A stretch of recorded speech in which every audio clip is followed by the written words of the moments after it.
নমস্কাৰ বন্ধুসকল, আশা কৰোঁ আপোনালোক সবে ভালে আছে। মই কিন্তু খেতিয়ক বন্ধু বান্ধৱীসকল সবকে মই চেলুট জনাইছোঁ। আপোনালোকৰ যেটো নিজৰ দক্ষতা, নিজৰ কষ্ট আৰু নিজৰ শক্তিৰ বলত আপোনালোকৰ যিখিনি মগজু আৰু শক্তিৰ বলত যিখিনি কৰ্ম আপোনালোকে কৰি আছে, ইমান ৰ'দৰ মাজত, ইমান কষ্টৰ মাজেদি আগবাঢ়ি আছে, তাৰ কাৰণে মই আপোনালোকলৈ চেলুট দিছোঁ। চাওক, কৃষক বুলি ক'লে এটাই বুজি পাওঁ, আমি শৰীৰৰ ঘাম, মূৰৰ ঘাম মাটিত পেলাই আমি কি কৰি থাকোঁ, কষ্ট কৰি থাকোঁ। চাওক, কমেও লাখ টকাৰ খৰচ কৰি ইয়াত কি কৰা হৈ আছে, ফুলকবি, বন্ধাকবি আৰু ওলকবিৰ পুলি প্ৰস্তুত কৰা হৈ আছে। তো আজি মই এই ভিডিঅ'টোৰ মাজেদি আলোচনা কৰিম যে ফুলকবি, বন্ধাকবি আৰু ওলকবিৰ পুলিবিলাক কি ধৰণে প্ৰস্তুত কৰা হ'ল। তো আজিৰ এই ভিডিঅ'টোৰ মাজেদি আমাৰ সন্মানীয় কৃষকসকলে, আমাৰ বুদ্ধিজীৱী কৃষকসকলে কি পন্থা অৱলম্বন কৰি এই পুলিবিলাক প্ৰস্তুত কৰিলে, তো আজিৰ এই ভিডিঅ'টোৰ মাজেদি আপোনালোকে A to Z চাব পাৰিব, শুনিব পাব। এটা কথাই আপোনালোকক কৈ থাকোঁ, আপোনালোকে মোৰ ভিডিঅ'টো স্কিপ নকৰিব। আপোনালোকৰ মূল্যৱান সময় অলপ নষ্ট কৰি মোৰ ভিডিঅ'টো চাই থকাৰ কাৰণে মই আপোনালোকক অশেষ ধন্যবাদ জ্ঞাপন কৰিছোঁ। আপোনালোকে মোৰ ভিডিঅ'টো কোন ঠাইৰ পৰা চাই আছে, তো আপোনালোকক অশেষ ধন্যবাদ জনাইছোঁ। আৰু আপোনালোকে যদি মোৰ চেনেলৰ এতিয়াও নতুন ভিউৱাৰ্ছ হিচাপে আছে, তেনেহ'লে মোৰ চেনেলটো ছাবস্ক্ৰাইব কৰি দিব আৰু কাষত থকা বেল ঘণ্টিটো লাহেকৈ বজাই দিব, যাতে এনেকুৱা ধৰণৰ জৈৱিক, ৰাসায়নিক আৰু বৈজ্ঞানিক পদ্ধতিৰে কৰা খেতিৰ ভিডিঅ' অলৰেডি আপোনালোকে পাই থাকে। তো বৰ্ষাকালত আমি কি কৰিব লাগে, এই ফুলকবি, বন্ধাকবি আৰু ওলকবিৰ পুলিবিলাক আমি প্ৰস্তুত কৰিব লাগে বা তৈয়াৰ কৰিব লাগে। কি পদ্ধতিমতে আমি প্ৰস্তুত কৰিম, কি পদ্ধতিমতে আমি ফুলকবি, বন্ধাকবি আৰু ওলকবিৰ পুলিবিলাক ডাঙৰ দীঘল কৰিম, তো আজিৰ এই ভিডিঅ'টোৰ মাজেদি আপোনালোকে A to Z নিশ্চয় জানিব পাৰিব। কথা হ'ল, আপোনালোকে যেতিয়া কি কৰিব, এই পুলিবিলাক পেলাবৰ কাৰণে প্ৰস্তুতি ল'ব, এটা কথা আপোনালোকক মই আগতীয়াকৈ জনাই দিছোঁ, আপোনালোকে এই বন মৰা যিটো ঔষধ আছে, এই ঔষধটো আপোনালোকে ভুলতো আপোনালোকৰ য'ত আপোনালোকে পুলিখিনি পেলাব বা গুটিবিলাক দিব, সেই ঠাইত আগতীয়াকৈ যে ঘাঁহ মাৰিবৰ কাৰণে আপোনালোকে ঔষধটো দিব, একদম এইটো কিন্তু ভুল। সেই পন্থা আপোনালোকে কেতিয়াও অৱলম্বন নকৰিব।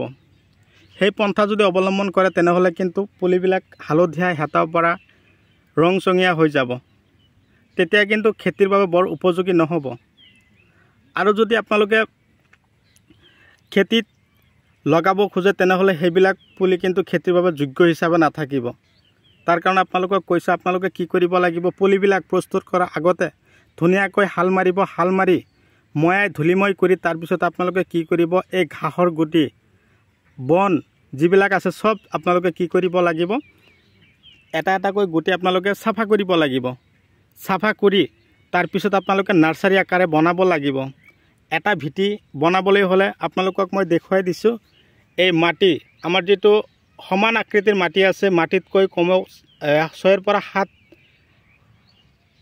ইঞ্চি ওপৰত আপোনালোকে মাটিত চাব পাৰিছে, এই মাটিৰ পৰা কিমান হেৰি কৰা হৈছে, 4-5 আঙুল ওখ কৰি দিব, যাতে পানী জমা নহয়। বৰষুণ হোৱাৰ পিছতো যাতে পানী নামি যায়, যাতে জমা নহয়। বৰষুণ হোৱা পানী জমা হ'লে ফুলকবি, বন্ধাকবি, ওলকবিৰ পুলিয়ে কিন্তু সহ্য কৰিব নোৱাৰে, হ'লে গলি যাব, নহ'লে কিন্তু শুকাই মৰি যোৱাৰ সম্ভাৱনা থাকে।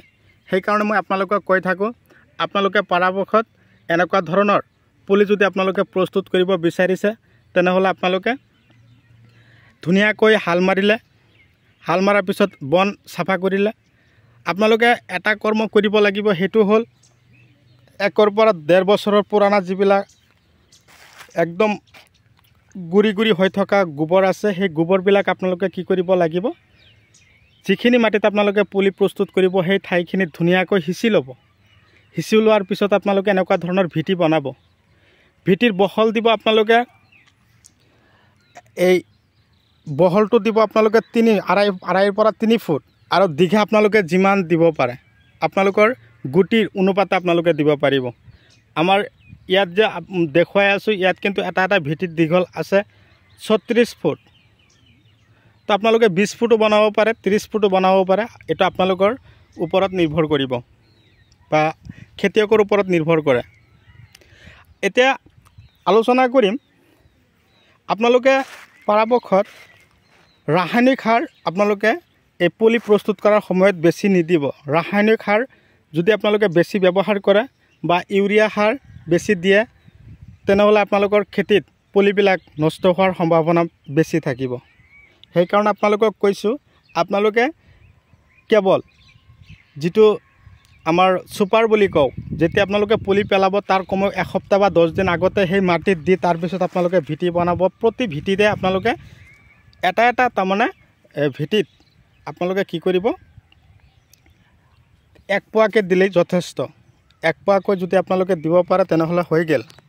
তাৰপিছত আপোনালোকৰ আলোচনা কৰিম যে পুলিবিলাকৰ বয়স যেতিয়া বা যিবিলাক পুলি যেতিয়া চাব 2 পাতকৈ হৈছে সেই সময়তে এটা কথা লক্ষ্য কৰিব লাগিব যে যেতিয়া আমি ল'ৰা ছোৱালী সৰুৰ পৰা ডাঙৰ কৰিবলৈ যাওঁ তেতিয়া কিন্তু বহুত আদৰ মৰম দি এখেতক আমি কি কৰিব লাগে, পোহপাল দিব লাগে। সেই মৰ্মে তো খেতিয়কসকলেও কিন্তু এনেকুৱা ধৰণৰ নিজৰ কষ্ট নিজৰ দক্ষতাৰ বলতে এই পুলিবিলাক কি কৰিছে, ডাঙৰ দীঘল কৰিবৰ কাৰণে প্ৰস্তুতি লৈছিল। তো পুলি এটা কথা লক্ষ্য কৰিব, পুলি গজালি মেলাৰ পৰা আৰম্ভ কৰি 15 দিনলৈকে আপোনালোকে কি কৰিব লাগিব, পুলিবিলাক বহুত যতনে ৰাখিব লাগিব। আৰু এটা কথা আপোনালোকক কৈছোঁ, আপোনালোকে 3 পৰা 4টা ঔষধ পৰাপক্ষত আপোনালোকৰ ঘৰত আনি ৰেডি কৰি ৰাখিব লাগিব, যাতে পুলিবিলাকত কোনো ধৰণৰ ফাংগিচাইড কোনো ধৰণৰ ইনচেক্টিচাইডৰ কোনো সমস্যা নাথাকে। পৰাপক্ষত মই ঔষধকেইটা কৈ দিছোঁ। এটা হ'ল স্প্ৰেণ্ট, মনত ৰাখিব, ৰেডুমেল গোল্ড, ইক্কা, একতাৰা আৰু হিমোক্সিড থকা দানা। এইকেইটা বস্তু আপোনালোকে আগতীয়াকৈ ৰেডি কৰিব। যেতিয়া চাব পুলিবিলাকৰ বয়স 17 বা 18 দিন হৈছে সেই সময়তে আপোনালোকে কি কৰিব লাগিব, ইক্কা, একতাৰা এইবিলাক স্প্ৰে কৰিব লাগিব। নহ'লে পোকে উৰণীয়া পোকবিলাকে ডিষ্টাৰ্ব কৰি থাকে আৰু পাতবিলাক এই হালধীয়া হৈ যোৱাৰ সম্ভাৱনা থাকে।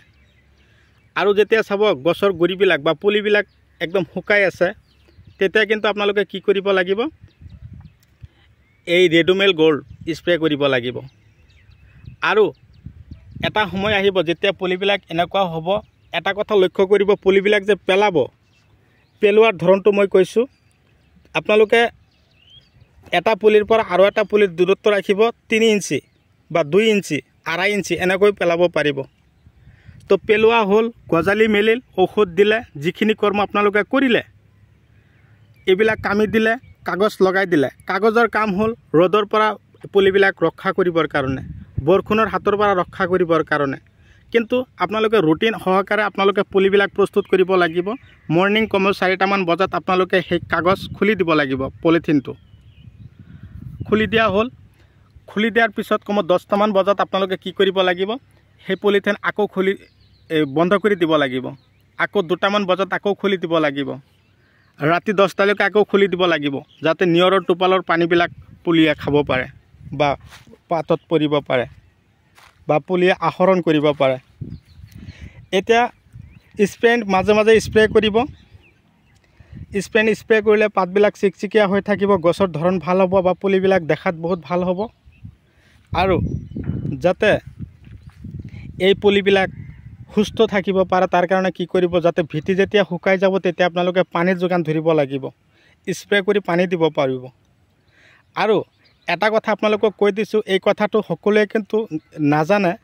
আপোনালোকে পুলিবিলাক যেতিয়া এনেকুৱা ধৰণৰ হৈ যাব তেতিয়া কিন্তু এই ঘাঁহবিলাক আপোনালোকে আৱৰ্জনা যিবিলাক আছে এইবিলাক লাহে লাহে উঠাই দিব লাগিব। সেই সময়তে চাব, লক্ষ্য কৰিব ঘাঁহ উঠাওঁতে যাতে পুলিবিলাক উঠি নাযায়। সেইকাৰণে আবেলি সময়ত আপোনালোকে ঘাঁহবিলাক উঠাব, যেতিয়া ভিটি শুকাই যাব তেতিয়া উঠাব। ঘাঁহ উঠাই দিয়াৰ পিছে আপোনালোকে কমেও 1 ঘণ্টাৰ পিছতে আকৌ পানী স্প্ৰে কৰি দিব।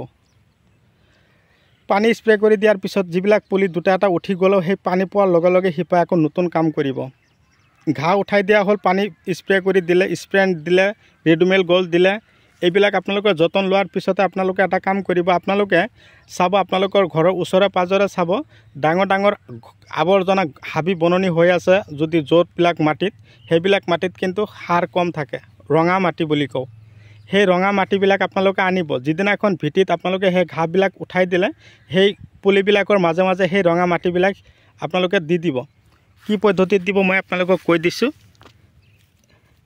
ধৰক এইবিলাক ৰঙা মাটি আপোনালোকে এই এনেকৈ পুলিৰ ওপৰে এনেকৈ দি দিব পাৰিব। এইবিলাক ৰঙা মাটিত দিলে পুলিবিলাক আহল বহল হয় আৰু শকত হয়, আৰু এইবিলাক পুলি খেতিত লগালে খেতিত ফলন ভাল হ'ব বা গছৰ গ্ৰোথ ভাল হ'ব। শিপাই বেছিকৈ মাটিত ধৰি ৰাখিব পাৰিব, শিপাৰ জোৰ বেছি হ'ব। আৰু মই এটা কথাই কৈছোঁ, আপোনালোকৰ পুলি প্ৰস্তুত কৰাৰ সময়তে আপোনালোকে এই ভুলটো কেতিয়াও নকৰিব যে পানী চেলো মেচিন বা হুণ্ডাই ষ্টাৰ্ট কৰি আমি গোটেই ভিটি একদম পূৰা ভিজাই দিম। এই কৰ্ম যদি কৰে আপোনালোকৰ গছৰ গুৰি চব শুকাই যাব, পচি যাব, গেলি যাব। সেইকাৰণে মই কৈছোঁ পানী স্প্ৰে কৰিব আপোনালোকে স্প্ৰে মেচিনেদি কৰিব। এই দুটা ভিটি যে আপোনালোকে চাই আছে, ইফালৰ দুটা ওলকবি, মাজৰ তিনিটা ফুলকবি, ইফালৰ দুটা বন্ধাকবি, আৰু ইফালে এই ইফালে যে আপুনি চাৰিটা দেখা পাই আছে, সেই চাৰিটাত আপোনালোকে বন্ধাকবি দেখা পাই আছে। তো এইবিলাক পুলি চাওক, প্ৰতিটো আমাৰ খাৰুপেটীয়াৰ কৃষকসকলে এই পদ্ধতিমতে পুলিবিলাক প্ৰস্তুত কৰে। আৰু এটা কথা আপোনালোকক কৈছিলোঁ, এই কথাটো ৰৈ গ'ল, সেইটো হ'ল হিমুক এচিড থকা দানাটো আপোনালোকক দিলেও হিমুক এচিড দানা ভিটিৰ মাজত বা পুলিবিলাকৰ মাজত দিয়াৰ কাৰণ হ'ল এই পুলিবিলাকৰ তাৰমানে শিপাৰ বেছি এটা কাম হ'ব। সেইকাৰণে আপোনালোকে হিমুক এচিড থকা দানাবিলাক প্ৰতি লিটাৰ পানীত হাফ গ্ৰাম প্ৰতি লিটাৰ পানীত হাফ গ্ৰাম, আধা গ্ৰাম তাৰমানে ঔষধ বা দানা মিক্স কৰি আপোনালোকে ভিটিত স্প্ৰে কৰিব পাৰিব। সেইমতে আপোনালোকে স্প্ৰে কৰিব। আৰু বৰ্তমান যিটো পুলিৰ পেলোৱা হৈছে সেইবিলাক হ'ল আপোনালোকে নিশ্চয় জ্ঞাত 1522 সঞ্জনা কোম্পানী 4051, এই নানান ধৰণৰ। আৰু যদি ওলকবিৰ পুলি পেলাব, পাণ ওলকবি এতিয়া বৰ্তমান ছিজনত এইবিলাক পেলাব লাগে। আগৰ ছেপ্টেম্বৰ মাহত এইবিলাক আমি পুলি প্ৰস্তুত কৰিব লাগে। তো বন্ধুসকল, মোৰ ভিডিঅ' চাই কেনে পালে কমেণ্ট কৰি জনাবলৈ নাপাহৰিব। আৰু যদি আপোনালোকৰ জলকীয়া, তাৰপিছত ওলকবি, ফুলকবি, বন্ধাকবি, মূলা, গাজৰ এইবিলাকৰ বিধানৰ প্ৰয়োজন হৈছে, আপোনালোকে মোক খবৰ কৰিব। মই আপোনালোকক যোগান ধৰিবৰ কাৰণে প্ৰস্তুতি ল'ম। আপোনালোকে যিমান পাৰে আপোনালোকৰ নিজৰ দক্ষতাৰ বলত আপোনালোকে খেতি বাতি কৰিবৰ কাৰণে প্ৰস্তুতি লওক। তো বন্ধুসকল, আপোনালোকে পুলিবিলাক যেতিয়া পেলাব চাৰিওফালে এনেকৈ আৱৰি ৰাখিব লেট জালেৰে। ইয়াৰ মাজত যাতে ছাগলী, গৰু, ভেড়া যাতে সোমাব নোৱাৰে। আৰু পুলিবিলাকত যাতে হাৱা বতাহ লাগে তাৰ কাৰণে আপোনালোকে আগতীয়াকৈ ব্যৱস্থা হাতত ল'ব। ইফালে চাওক কৃষক বন্ধুসকলে ফটা কাগজেদি ঘৰ এটা বনাই লৈছে, ৰাতি 11টা-12টালৈকে খেতিয়কে তাতে টোপনি ক্ষতি কৰি তাতে বহি থাকে। যিমানে বৰষুণ নানামক কিয়, যিমানে ৰ'দ নালাগক কিয়, এখেতে বহি এখেতৰ যিটো কৰ্ম, এই কৰ্মত ফালে এখেতে গতি কৰি আছে। তো বন্ধুসকল, আমি কিয় নোৱাৰিম? আমিও কৰিব পৰা হ'ব লাগিব, আমিও খেতি কৰিব পৰা হ'ব লাগিব। খেতিত যথেষ্ট পৰিমাণৰ টকা পোৱা যায়। তাৰ কাৰণে মই আপোনালোকক এইখিনি কথা কৈ পঠিয়াই দিলোঁ। আপোনালোকে নিজৰ দক্ষতা, নিজৰ কৰ্ম কৰি আপোনালোকে সফল হওক, তাৰে কামনা লৈ আজিৰ ভিডিঅ' এইখিনিতে সমাপ্ত পেলাইছোঁ। পৰৱৰ্তী ভিডিঅ'ত পুনৰাই লগ পাম। ধন্যবাদ।